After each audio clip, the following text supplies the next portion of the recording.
Bonjour Clément Beaune. Bonjour Apolline de Malherbe. Merci de répondre à mes questions ce matin. Vous êtes secrétaire d'État aux affaires européennes. 19e jour de guerre en Ukraine. Jeudi et vendredi, vous étiez à Versailles avec les chefs d'État européens. Menace de nouvelles sanctions, certes, mais le robinet de gaz et de pétrole russe reste ouvert. On va y revenir.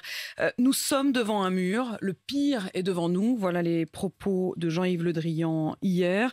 Bombardement à Kiev ce matin et des bombardements dans la nuit de samedi à dimanche à moins de 30 km de la frontière polonaise. Ils nous testent, les Russes. Qu'est-ce qu'on répond?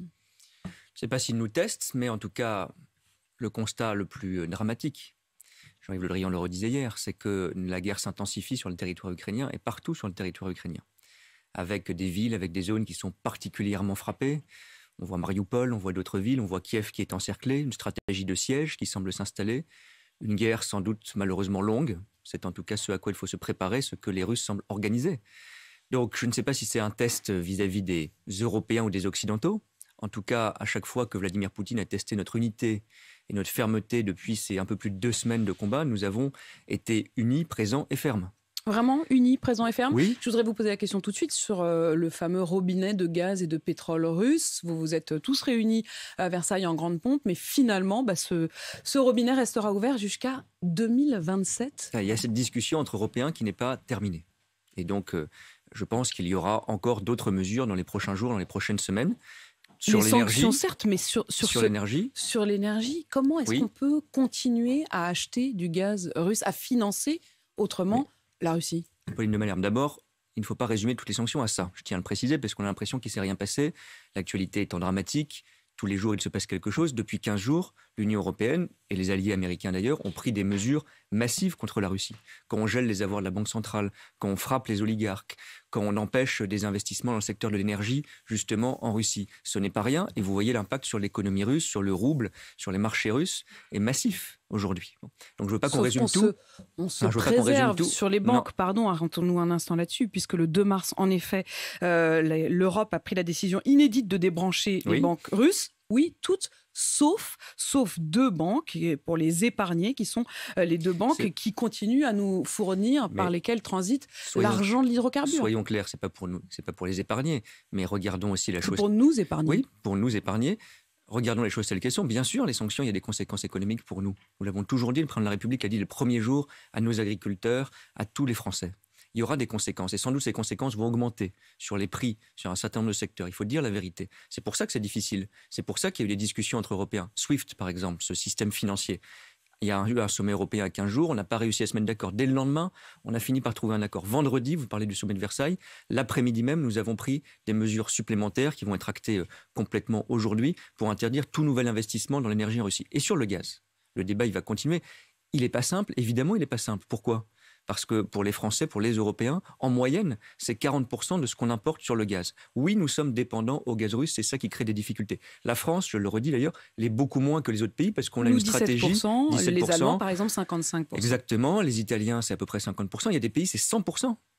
Des pays qu'on ne peut pas accuser de faiblesse ou de connivence avec la Russie, qui sont à l'est de l'Europe, la Roumanie par exemple, la Hongrie, parfois c'est 80-100% de gaz. Donc on doit aussi en tenir compte. Mais moi je crois que nous allons réduire par des mesures très fortes notre dépendance au gaz russe. Il y a de nouveau une réunion européenne dans 15 jours au niveau des chefs d'État et de gouvernement. Oui, vous avez raison, il y a urgence, on ne peut pas tout résumer à la question du gaz, mais elle est très importante et on doit sortir progressivement du gaz russe, ça c'est clair. C'est très important ce que vous nous dites à l'instant. Ça veut dire que les conclusions de Versailles, c'est-à-dire l'idée de prévoir d'ici 2027 de sortir du gaz russe, vous nous dites au fond, ces conclusions n'étaient que transitoires. Peut-être peut-on espérer que véritablement on finisse, on arrête de se procurer du gaz et du pétrole russe bien avant cela ?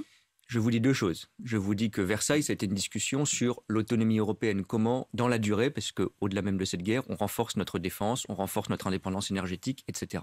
Le jour même, il y a eu des sanctions, y compris dans le secteur de l'énergie, je le disais. Et oui, la discussion continue sur la sortie du gaz russe. La question, c'est pas tellement de fixer une date, je pense qu'il faudra le faire. La question, c'est comment vous accélérez concrètement l'alternative au gaz russe. Parce qu'il ne faut pas que, évidemment, on s'affaiblisse nous-mêmes. Pour les Américains, pour les Britanniques, qui ont pris des mesures, notamment les Américains, c'est très différent puisque c'est 4 ou 5% de leur approvisionnement énergétique qui vient du pétrole ou du gaz russe. Pour nous, on citait les chiffres, c'est plus de 40%.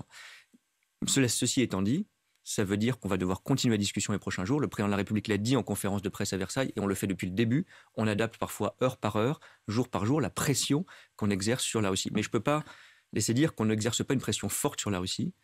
Bien sûr, ce qu'on voit en Ukraine est dramatique. Bien sûr, l'augmentation des impacts économiques contre la Russie n'a pas arrêté cette guerre, mais nous allons continuer.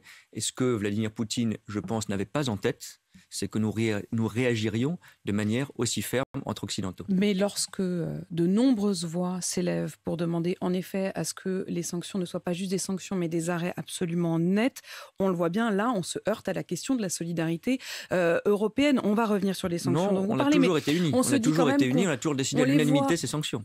Il y a quand même un moment où le fait de mettre le drapeau ukrainien derrière soi, quand on est président de la République française, ce n'est pas rien. Au même titre que le drapeau européen ou le drapeau français. Ils bombardent des maternités et finalement, nous, on garde des yachts à quai et on ferme les McDo, quoi. Non mais attendez, on ne peut pas résumer ça. On aide l'Ukraine. On met la pression sur la Russie, on aide l'Ukraine. Quand on fait une aide humanitaire de 500 millions d'euros supplémentaires décidée justement la semaine dernière, quand à Versailles, on a acté le fait d'apporter 500 millions d'euros, ce n'est pas les chiffres, c'est l'aide matérielle, d'aide militaire, d'armes qui sont livrées à l'Ukraine. Jamais l'Europe n'avait fait ça. Est-ce qu'on pensait qu'il y a 3 semaines, l'Europe pourrait même imaginer elle-même financer des livraisons d'armes à un pays non européen? Nous le faisons parce que nous le devons à l'Ukraine. Et je sais que l'émotion, le drame qu'on voit, j'ai visité encore un centre de réfugiés samedi, quand on discute avec les familles ukrainiennes, évidemment, on est saisi par un effroi. Mais c'est avec le maximum de pression exercée concrètement qu'on va élever le prix de la guerre pour la Russie. Et il faut être très clair aussi, Vladimir Poutine a fait le choix de cette guerre. Toutes les mesures que nous exerçons visent à élever le coût de cette guerre et à essayer de l'arrêter le plus vite possible. Toutes les négociations diplomatiques que malgré tout nous tentons de continuer visent à arrêter cette guerre. Et toute l'aide qu'on apporte à l'Ukraine vise à favoriser la résistance de l'Ukraine à la Russie. Précisément, Clément Beaune, vous le dites, il y aura des sanctions massives et peut-être dès aujourd'hui. Lesquelles ?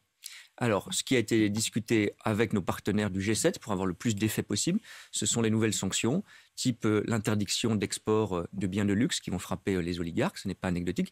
Très important aussi, le retrait de ce qu'on appelle un peu techniquement les préférences commerciales que la Russie a aujourd'hui en étant membre de l'Organisation mondiale du commerce. Ça veut dire que la Russie bénéficie de certaines facilités pour commercer avec nous, pas de droits de douane sur certains produits, parce qu'elle est membre de l'Organisation mondiale du commerce. Avec les Américains, avec les Britanniques, avec d'autres pays du G7, tous les Européens, nous sommes en train de retirer cet avantage aux Russes. Ça porte sur tout le commerce de la Russie, c'est massif.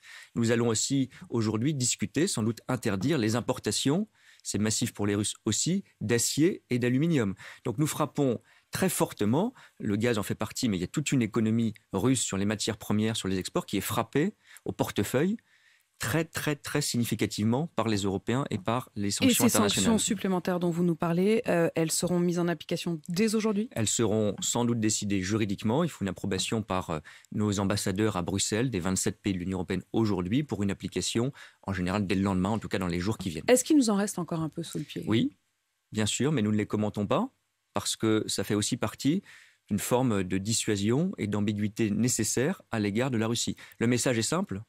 Si les Russes pensaient que nous ne prendrions pas de sanctions, ils se sont trompés. Si M. Poutine pensait qu'on allait s'arrêter au premier train de sanctions, on en est au 5e. À chaque fois, on fait des choses qu'on pensait impensables. J'ai parlé, c'est sans doute l'impact le plus significatif, de geler toutes les capacités d'intervention de la Banque centrale russe à l'étranger. C'est pour ça que la monnaie russe est en train de s'effondrer. Et donc nous pouvons aller encore plus loin et faire plus mal. Est-ce que vous avez fixé des limites, des lignes rouges ? Quand on entend Emmanuel Macron, qui vendredi à la sortie de Versailles, en effet, dit « Si Poutine intensifie les bombardements, fait le siège de Kiev, s'il intensifie encore les scènes de guerre, nous savons que nous devrons prendre encore des sanctions massives ». Sous-entendu, jusqu'à présent, c'est encore acceptable. C'est difficile d'imaginer des paliers. Quels sont les paliers ? Qu'est-ce qui deviendra inacceptable ? Mais deux choses. D'abord, les sanctions massives, je le redis, elles sont déjà là. Et on peut encore les accélérer sur certains produits. L'acier et l'aluminium qu'on va interdire d'importation depuis la Russie dans l'Union européenne, c'est massif pour l'économie russe. On peut faire encore des mesures de cette nature. Vladimir Poutine doit le savoir. J'aime pas beaucoup, ce raisonnement en ligne rouge, parce que ça voudrait dire que ce qui se passe aujourd'hui, c'est exactement la question que je vous pose. Parce que quand il dit s'il intensifie, sous-entendu, c'est pas suffisamment intense encore. Non, pas du tout. C'est pour ça que je ne reprends pas le terme de ligne rouge qu'il n'a pas évoqué, le président de la République. Ça voudrait dire qu'aujourd'hui, il y a un acceptable et qu'il y aurait en dehors du cadre un inacceptable. Ce qui se passe aujourd'hui est inacceptable. Et ce qu'on fait aujourd'hui déjà, c'est de faire tous les efforts diplomatiques, bien sûr, mais de pression et de sanctions, pour l'interrompre. Qui auront des conséquences chez nous. Vous parliez à l'instant de l'aluminium, par exemple. Si on arrête d'importer l'aluminium, on parle beaucoup du gaz ou du pétrole, mais l'aluminium, par exemple, il est évidemment nécessaire, y compris pour notre industrie. Bien sûr, l'énergie, les matières premières, les produits agricoles, tout ça a un impact. Nous avons cette chance en France et dans l'Union européenne, mesurons-la, d'être capable d'accompagner les filières, d'avoir des productions alternatives. Nous nous reposerons la question aussi de nos surfaces de production agricole en Europe, qui est en train d'être réduite, qu'il faudra peut-être réaugmenter pour être plus indépendant sur le plan alimentaire. On se pose la question sur le nickel, sur le titane, sur le gaz, où bien sûr, il ne faut pas juste décréter qu'on n'a plus besoin du gaz russe, il faut trouver des solutions alternatives et accélérer notre transition écologique. Tout ça, on est en train de le faire. Je le redis parce qu'on n'en parle pas beaucoup, il y aura aussi des conséquences qu'on doit mesurer, nous, Européens, dans des pays du Maghreb, par exemple, ou du Proche-Orient, qui sont très dépendants de l'approvisionnement alimentaire d'Ukraine ou de Russie. Y compris de famine. Des inquiétudes de famine, bien sûr, nous parlons aussi de cela. Est-ce qu'on aidera ces pays? Bien sûr, nous aiderons ces pays, nous aiderons l'Ukraine d'abord, nous aiderons les pays de la région, comme nous sommes en train de le faire, la Moldavie, la Géorgie, nous aiderons les pays de l'Union européenne qui sont en train de manière exemplaire, comme la Pologne, de faire l'accueil des réfugiés massivement. Et nous aiderons les pays à l'extérieur de l'Union européenne qui sont en train de souffrir de cette guerre. Un mot sur la Pologne, puisque vous l'évoquez. La Pologne qui est encore sous le coup de sanctions européennes, parce que, pour des raisons juridiques, parce que la loi, la hiérarchie des lois en Pologne n'a pas fait la part belle à l'Europe. Est-ce que vous leverez ces sanctions? Est-ce qu'aujourd'hui, vous considérez qu'elles ne sont plus d'actualité? Alors, pour être précis, il n'y a pas des sanctions contre la Pologne. Il y a un plan de relance européen qui n'a pas été approuvé pour la Pologne, qui est retenu parce qu'il y a des problèmes sur l'indépendance de la justice ou d'autres sujets de l'état de droit, comme on dit. Donc, est-ce que vous allez continuer à retenir cet argent d'un côté et à verser de l'argent de soutien de l'autre? Cet argent-là, il faut que la Pologne fasse une réforme judiciaire. On est en train d'en discuter. On a envie de trouver un accord, évidemment, parce que l'urgence, c'est l'accueil. On ne va pas jeter néanmoins avec l'eau du bain tous nos principes européens, ça c'est clair. Donc moi, j'étais en Pologne lundi à Varsovie. J'ai redit qu'on était prêt à trouver un compromis. La Commission européenne est en train de discuter avec Varsovie. J'espère qu'on va le trouver. Par ailleurs, cela n'empêche pas, parce que je ne me trompe pas de combat, nous aidons la Pologne. Nous aidons la Pologne à la frontière, qui accueille toute la société polonaise, au-delà du gouvernement, de manière magnifique, très honnêtement. Et c'est dur. Parfois 150 000 réfugiés nouveaux par jour, principalement des femmes et des enfants. C'est notre solidarité européenne de devoir financer l'aide humanitaire en Pologne, l'aide matérielle pour l'accueil des réfugiés, et puis de prendre notre part dans l'accueil des réfugiés d'Ukraine en France comme dans tous les pays européens. Est-ce que vous avez une idée du nombre de réfugiés qui pourraient arriver en France? Non, mais il faut le dire honnêtement, ce sera sans doute très significatif. Le préfet Zimmet, qui s'occupe de cette coordination interministérielle, a parlé entre 100 et 100 et 100 000 réfugiés qui pourraient arriver en France. On ne sait pas exactement. On en est déjà à 13 000, vous voyez, en quelques jours. Regardez l'ampleur du phénomène en Europe. Nous avons, en 15 jours, reçu plus de réfugiés d'Ukraine qu'en 2 ans de crise migratoire en 2015 et 2016 dans l'Union européenne. C'est 2,5 millions d'Ukrainiens qui ont fui. C'est 2,7 millions déjà, c'est plus d'1,5 million en Pologne. Et donc oui, en France, disons-le franchement, il y aura des dizaines de milliers de réfugiés à accueillir. Vous parliez effectivement et vous compariez avec le nombre de réfugiés ou de migrants qui étaient arrivés en 2015 ou en 2016. Étonnamment, ce sont les mêmes pays qui aujourd'hui accueillent à bras ouverts, vous le citiez, et dans des conditions extraordinaires, y compris d'urgence, la Pologne, la Roumanie, la Hongrie, qui eux, à l'inverse, avaient refusé strictement le moindre migrant de l'autre crise. Certains pointent une forme de contradiction. Je pense notamment au patron de l'auberge des migrants à Calais qui dit c'est un 2 poids 2 mesures. Mais je l'ai dénoncé à chaque fois quand il n'y a pas eu de solidarité européenne de la part de la Pologne ou de la Hongrie. Quand on voit l'absurdité aujourd'hui, quand on parlait de construire des murs pour empêcher des réfugiés de venir, imagine-t-on où on en serait aujourd'hui? Donc moi, j'assume complètement ce discours qui a consisté à critiquer ces pays quand ils ont refusé la solidarité et la solidarité européenne. Aujourd'hui, tant mieux, je ne vais pas leur faire la leçon. Je reconnais parfaitement, je l'ai vu de mes yeux, l'organisation de l'accueil est formidable. Et on leur doit cette solidarité. On ne va pas leur dire « vous êtes trompés il y a 3 ou 4 ans, on n'est pas solidaire, tant pis pour vous ». Pas du tout. Et d'ailleurs, ces pays voient bien, la Pologne en tête, à quel point la solidarité européenne, sur laquelle ils avaient des doutes, à laquelle ils ne voulaient pas toujours participer, les aide et même les sauve dans ce moment crucial. Donc tant mieux si tout le monde voit aujourd'hui, y compris l'extrême droite française ou d'autres, que la solidarité européenne est notre planche de salut quand nous sommes face à une crise énergétique, migratoire et une guerre à nos portes. Est-ce que vous reprenez le chiffre que Yannick Jadot avance? Il dit que nous finançons la Russie à hauteur de 637 millions par jour, nous, Européens. Alors le chiffre, l'ordre de grandeur est juste, mais il faut le dire à quoi ça correspond. Ce sont les achats précisément d'énergie russe. Je l'ai dit, évidemment, c'est pour ça qu'on doit sortir de cette dépendance. Nous finançons à travers travers cela l'appareil de guerre russe. C'est évident. On finance la guerre russe. À un moment, il faut dire les choses. Mais bien sûr, mais nous tous, ce n'est pas une question de responsables politiques, nous tous, dans nos vies quotidiennes. Mais une fois qu'on a dit ça, et aussi douloureux soit-il, qu'est-ce qu'on fait? On réduit notre dépendance. Et ça ne se fait pas. Je sais que c'est difficile à expliquer, à entendre, ça ne se fait pas d'un coup de baguette magique. Quand il y a des accélérations de l'histoire, il y a des drames comme cela, ce qui était impensable, on doit le penser. Et donc on pensait que ça n'avait aucun intérêt de sortir de la dépendance à l'égard de la Russie, à l'égard du gaz russe, on doit le faire, le plus vite possible. Mais il faut l'organiser. Et vous voyez, on avait des discussions dans notre choix énergétique il y a quelques semaines. On disait il faut un choix vert, nucléaire, énergie renouvelable. Le président a parlé de souveraineté énergétique. Ça paraissait un peu théorique. On voit bien à quel point dans nos choix énergétiques, la question de l'indépendance est cruciale, d'où l'importance du nucléaire, d'où l'importance des renouvelables. Marine Le Pen dit le président de la République se sert de la guerre en Ukraine pour faire peur aux Français. Oui, Marine Le Pen est même allée jusqu'à parler, je crois, sur votre antenne de manipulation. Ce sont des propos qui sont honteux, parce qu'elle insinuerait que nous nous réjouissons de cette guerre, que nous l'avons presque souhaitée. Enfin, c'est Marine Le Pen qui a été, elle, dans la plus parfaite connivence, jusqu'à il y a encore très peu de temps, avec Vladimir Poutine, qui en a même fait une pompe à finances de prêt pour son propre parti, et qui a effacé, sans doute était-elle un peu gênée, une photo de son tract électoral où elle était avec Vladimir Poutine. Elle n'était pas chef d'État, elle n'avait pas besoin de le rencontrer. Elle le rencontrait parce que politiquement, elle trouvait que c'était un modèle. Donc, un peu de dignité, un peu de sérieux. Le président de la République s'est battu jour et nuit, c'était sa responsabilité. On lui a parfois reproché, les mêmes, en essayant d'éviter à tout prix la guerre. Aujourd'hui, en passant ses journées, c'est normal, à essayer d'éviter le pire, alors que ceux qui ont été les complices politiques et moraux ou amoraux... Complices oui, de Poutine. Moraux, politiques, parce qu'ils ont expliqué qu'il fallait qu'on soit plus proche de la Russie. Ils ont expliqué qu'on ne faisait pas assez de dialogue avec la Russie. Nous l'avons fait, nous l'avons assumé. Ils ont expliqué, M. Zemmour, que le meilleur allié de la France, ça devait être la Russie. M. Mélenchon, que c'était du pipeau, les mouvements de troupes aux frontières russes. Franchement, quand on voit ce qui se passe en Ukraine aujourd'hui, un peu de décence et un peu de dignité. Des critiques sont venues également de Dominique de Villepin, qui hier soir parlait de ses réunions à Versailles avec ces images du dîner fastueux. Il dit le message de Versailles, le choix d'avoir fait ça à Versailles sous les fastes, n'était pas de circonstances, aussi graves soit-il. On aurait dû faire sobre. Arrêtons de nous parler à nous-mêmes. Dominique de Villepin a été le chef de la diplomatie française. Il sait l'importance de ces sommets.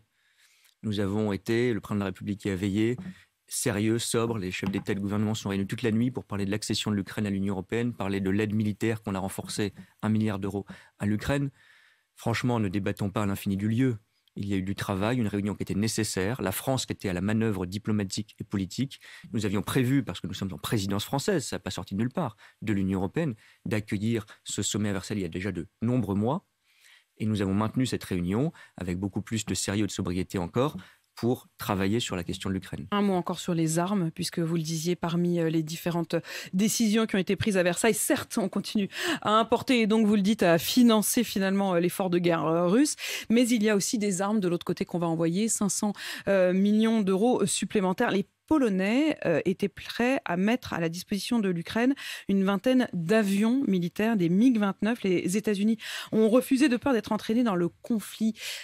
Pour les Polonais, c'est une déception. Est-ce qu'on ne se retrouve pas quand même au bout de la limite? C'est-à-dire qu'on envoie des armes, certaines armes, oui, d'autres armes, on considère que c'est un peu trop. Où est-ce qu'elle est la limite? La limite, elle est très claire. Elle est qu'on enverra et continuera à envoyer 500 millions d'euros supplémentaires des armes de défense à l'Ukraine. Ce que les Américains ont rappelé, qui est notre ligne aussi, et celle de tous les alliés, y compris la Pologne, c'est de ne pas nous-mêmes être dans une situation de guerre. La question des avions était évidemment un peu ambiguë, puisque quand vous envoyez des avions, ils survolent l'Ukraine et ils peuvent faire la guerre. Ce n'était pas avec des pilotes européens ou de l'OTAN que c'était prévu, mais il y avait cette petite Ça ambiguïté. pourrait évoluer? Non, on a toujours été très clair sur le fait que sans doute on renforcera encore notre aide militaire à l'Ukraine pour les soutenir. On renforcera aussi notre aide humanitaire. Mais être impliqués nous-mêmes dans la guerre, ce n'est pas une question de frilosité. Je crois que ce serait dangereux pour l'Ukraine même, parce que ce serait le risque quasi certain d'un embrasement généralisé de ce conflit au-delà de l'Ukraine même. Vous croyez vraiment qu'il peut entendre ça, le président Zelensky, que ce serait dangereux pour l'Ukraine de leur donner des avions pour se défendre? Mais le président Zelensky, je pense, on l'a toujours dit très clairement, il parle tous les jours avec le président Macron ou presque, que nous ne serions pas en guerre nous-mêmes sur son territoire. Et je crois qu'il ne nous demande pas cela d'ailleurs. Évidemment, il veut le plus de soutien possible, et comment faire autrement? Nous allons le lui apporter. Il vous dit chaque jour, je suis seul. Non, alors bien sûr, regardez la situation dans laquelle le président Zelensky. Comment considérer que le président Zelensky pourrait dire les choses vont bien, les choses sont assez satisfaisantes? C'est impossible. Mais il salue aussi le président Zelensky, j'en fais pas un cocorico, mais tous les jours, le dialogue qu'il a avec le président Macron, il salue tous les jours l'implication de la France dans cet effort politique, humanitaire et diplomatique. Nous le continuerons parce que nous le devons à l'Ukraine. Et tous ceux qui ont pensé que la Russie était aujourd'hui l'allié voient bien ce qu'il en est. C'est à l'Ukraine que nous devons ce soutien. Merci Clément Beaune d'avoir répondu à mes questions ce matin, secrétaire d'État aux Affaires européennes, et toutes ces précisions que vous venez de nous donner sur le nouveau vent donc, de sanctions vis-à-vis de la Russie. Il est 8h53. Merci.